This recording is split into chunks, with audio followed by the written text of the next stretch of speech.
It's official. Donald Trump has lost control of the Republican Party. A lame duck president is feeling increasingly isolated inside this White House right now, and he doesn't know what to do. So he's lashing out at everyone and anyone publicly who is set to defy him. And it's not just Marjorie Taylor Greene, because over 100 Republicans are set to rebuke him this week on the Epstein vote. But this isn't the first time in the past several weeks that we've seen Republicans rebuke Donald Trump. And the reason why is because he is a lame duck president, and these Republicans want to stay on Capitol Hill longer than Donald Trump will stay in office. And right now, the White House is trying to figure out how to wrangle its own party, how to keep control over Republicans in the House and the Senate, and it simply isn't working.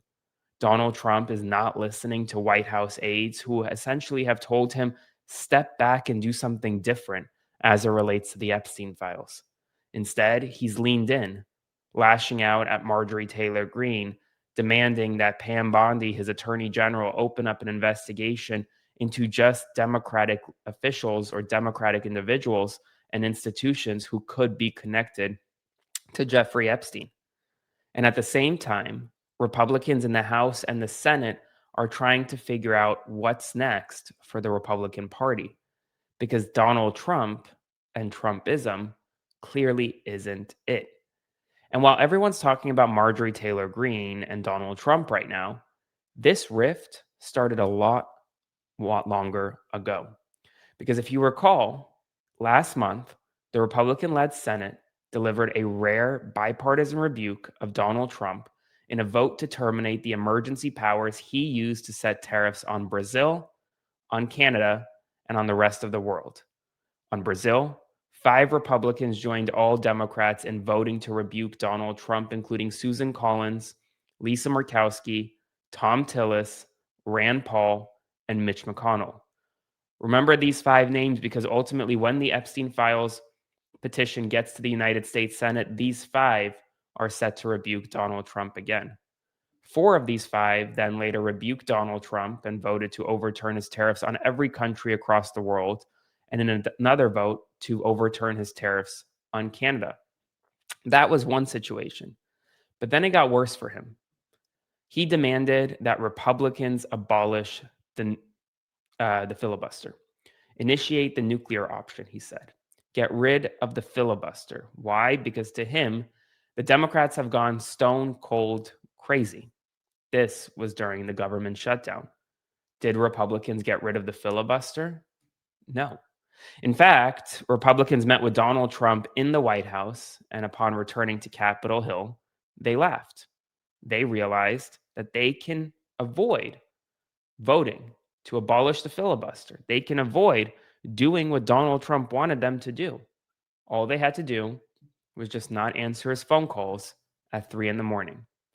And now we have the kicker.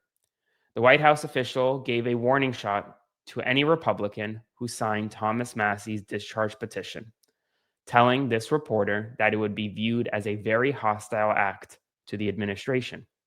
Quote, helping Thomas Massie and liberal Democrats with their attention seeking, while the DOJ is fully supporting a more comprehensive file release effort from the Oversight Committee, would be viewed as a very hostile act to the administration.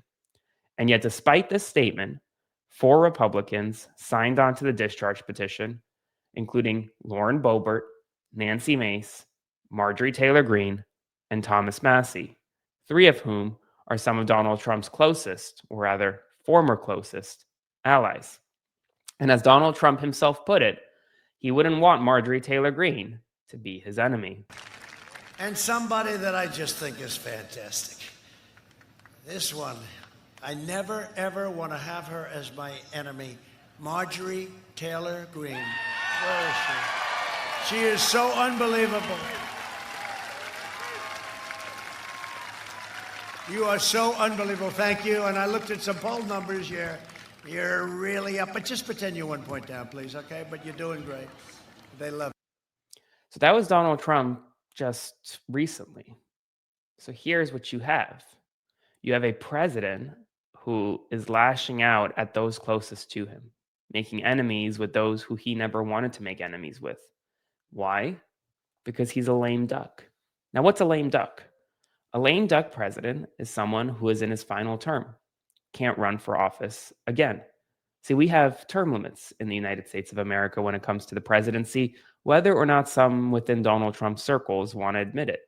Yet Donald Trump himself has admitted that he cannot run for a third term in office. And so, in less than 4 years, Donald Trump will leave the White House.